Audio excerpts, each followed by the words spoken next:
مسلمانوں کا تعلیمی نظام کس نے اور کیوں تباہ کیا؟ ایک خفیہ منصوبہ جو آج بھی جاری ہے۔ ایک وقت تھا جب مسلمان دنیا کے استاد تھے، لیکن آج مسلمان بچوں کو اپنی تاریخ، اپنی زبان اور اپنے دین کی بھی ایسا سمجھ نہیں ہے جیسا ہونا چاہیے۔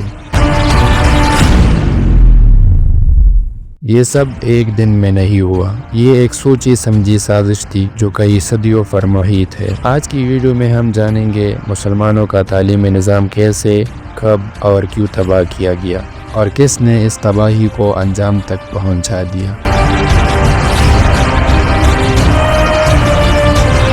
السلام علیکم ورحمۃ اللہ وبرکاتہ۔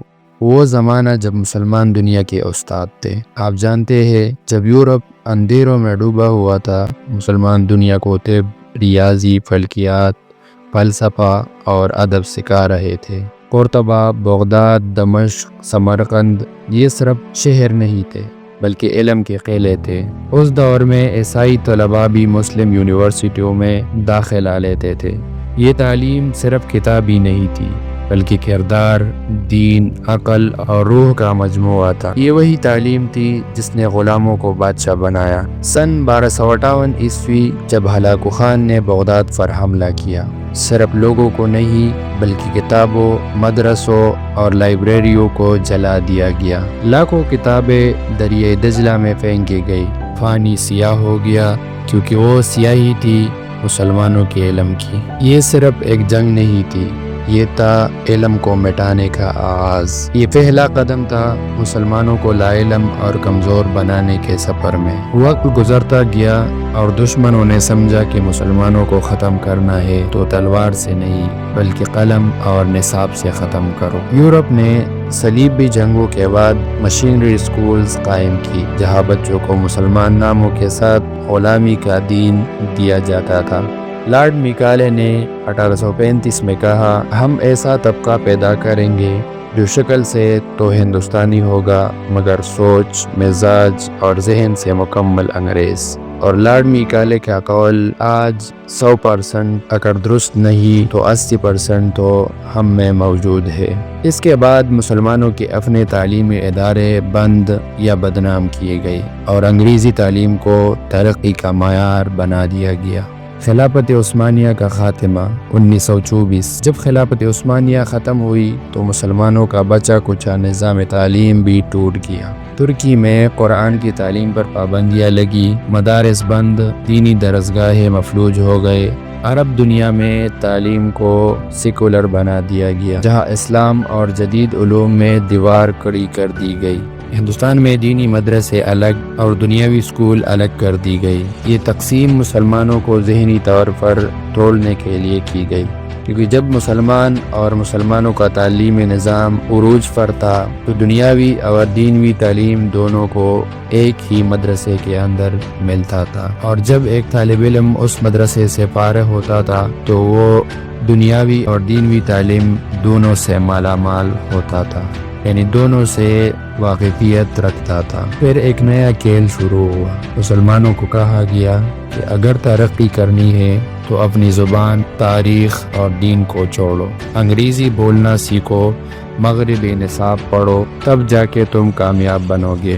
آج ہمارے اسکولوں میں ڈاکٹرز، انجینئر تو بنتے ہیں لیکن امت کے رہنما اور علماء نہیں بنتے۔ ہمارے بچوں کو نیوٹن، آئنسٹائن کے نام یاد ہے لیکن امام غزالی، الرازی، الخوارزمی کون تھے کوئی نہیں جانتا، کیونکہ ہمارے تعلیمی نظام کے درمیان اتنا فاصلہ رکھا گیا کہ اب ہم توقع بھی نہیں کر سکتے کہ ہم دوبارہ اپنے تعلیمی نظام کو حاصل کر سکتے ہیں۔ آج بھی یہ حملے جاری ہے لیکن اب یہ خاموش اور ذہنوں کے اندر ہو رہا ہے۔ نصاب میں اسلام کو کمزور طریقے سے پیش کیا جاتا ہے، اسلامی تاریخ کو جھوٹ سے بگاڑا جاتا ہے، میڈیا اور فلمیں اسلامی علم اور علماء کا مذاق بناتی ہے۔ یہ سب اسی منصوبے کا حصہ ہے کہ مسلمان اپنے جڑوں سے کٹ جائے اور ایک تعلیم یافتہ مگر بے شعور غلام بن جائے۔ ہمارے نظروں سے ہمارے تعلیمی نظام اور تاریخ کو اسی لیے ہٹایا گیا کیونکہ اگر ہر مسلمان طالب علم اور ہر بچہ ہمارے تاریخ اور تعلیمی نظام سے واقف ہو جائے تو مسلمانوں کا ہر بچہ صلاح الدین ایوبی ہوگا۔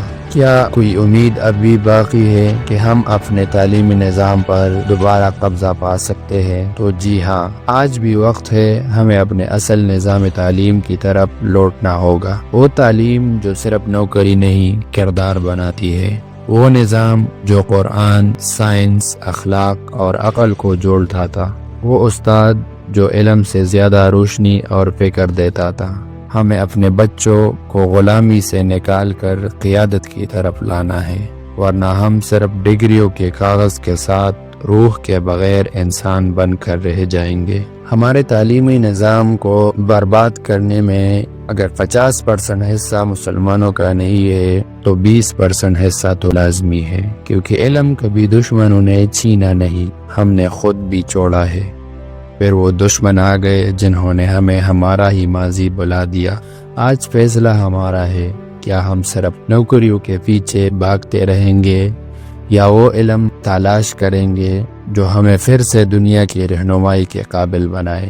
تو اپنے دل پر ہاتھ رکھ کر بولو کہ آپ لوگ نہیں چاہتے ہیں کہ ہمارا تعلیمی نظام دوبارہ زندہ ہو جائے؟ چاہتے ہیں، لیکن وہ شخصیات ہم کہاں سے لائیں گے کہ ہمارے تعلیمی نظام کو دوبارہ لانے کے لیے امت مسلمہ کی مدد کرے؟ تو اس سوال کا جواب یہی ہے کہ شخصیات پیدا نہیں ہوتے، اسے بنانا پڑتا ہے۔ اور آج بھی اگر ہمارے بڑے گزر گئے یا ان کو اس بات کا احساس نہیں ہے تو ہمارے نوجوان ہیں نا، اس کے پاس وقت بھی ہے، صلاحیت بھی ہے، ہم سب اپنے فرائض اس مشن میں ادا کر سکتے ہیں۔ لیکن کیسے؟ اس بات پر ایک الگ سی طویل بحث ہو سکتی ہے، لیکن شارٹ میں صرف یہ بتانا ضروری سمجھتا ہوں کہ ہر بات ممکن ہو سکتی ہے، لیکن اس کے لیے قدم اٹھانے پڑیں گے۔